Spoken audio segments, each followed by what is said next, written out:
ICC మహిళల one day ప్రపంచ కప్లో అమ్మాయిల విన్యాసాలను మర్చిపోకముందే మరో మెగా టోర్నీ క్రికెట్ అభిమానులను అలరించేందుకు సిద్ధమైంది. భారత మహిళా క్రికెట్ గతిని మార్చిన విమెన్స్ ప్రీమియర్ లీగ్ 4వ సీజన్కి వేళ్లైంది. నేటి నుంచి ఈ టోర్నీ 4వ సీజన్ షురూ కానుంది.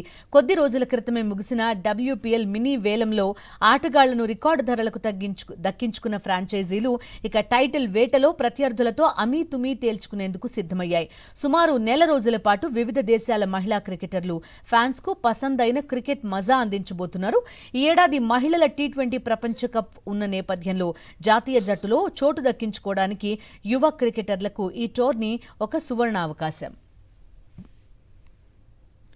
ఈసారి WPL 2 వేదికల్లో జరగనుంది. టోర్నీలో 5 జట్లు 22 మ్యాచ్లు జరగనుండగా తొలి దశ 11 మ్యాచ్లకు నవీ ముంబైలోని DY పాటిల్ స్టేడియం ఆతిథ్యం ఇవ్వనుండగా తర్వాతి దశలో మ్యాచ్లు వడోదరాలో జరుగుతాయి.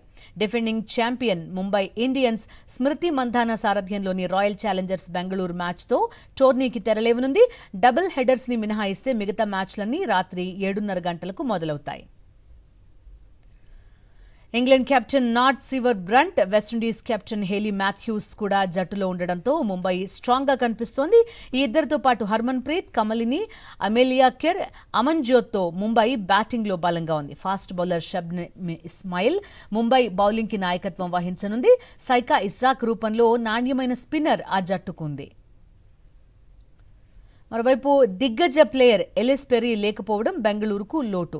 ఆమె టోర్నీలో లేకపోవడంతో కెప్టెన్ స్మృతి మంధాన టాప్లో ఎలా ఆడుతుందన్నదే బెంగళూరుకు కీలకం. జార్జియా వాల్, ఆల్రౌండర్లు Grace Harris, Nadine de Klerk batting బాధ్యతలు పంచుకోనున్నారు. వికెట్ కీపర్ రిచా ఘోష్ రూపంలో మంచి ఫినిషర్ RCBకి ఉంది. రాధా యాదవ్, శ్రేయాంక పాటిల్ రూపంలో నాణ్యమైన స్పిన్నర్స్ కూడా బెంగళూరుకున్నారు. నవీ ముంబై స్టేడియంలోని పిచ్ బ్యాటింగ్కి అనుకూలించనుంది. ఆరంభంలో పేసర్లకు కాస్త సహకారం లభించొచ్చు. ఛేదనలో మంచు ప్రభావం ఉండొచ్చు. ఇక్కడ జరిగిన 11 WPL మ్యాచ్లలో 3 సార్లు మాత్రమే మొదట బ్యాటింగ్ చేసిన జట్టు గెలిచింది.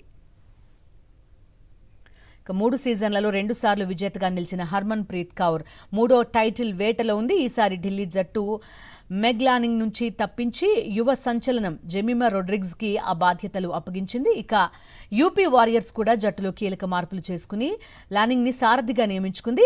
ఢిల్లీకి టైటిల్ అందివ్వలేని ఈ ఆసీస్ మాజీ దిగ్గజం యూపీ కలను నెరవేరుస్తుందా లేదా చూడాలి.